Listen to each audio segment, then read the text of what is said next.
Hello everyone, in this video I will share how to check remaining RAM on Oppo listed in the title.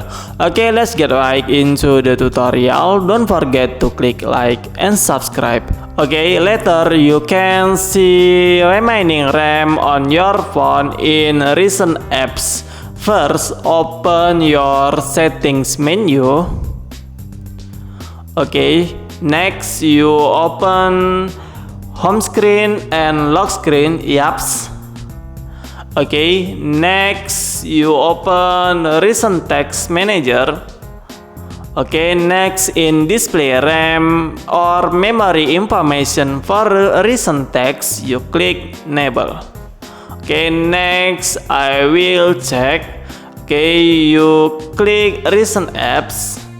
Okay, now you can see remaining RAM on your phone. Okay guys, so many tutorials from me. I hope this tutorial is useful. Don't forget to click like and subscribe. Thank you.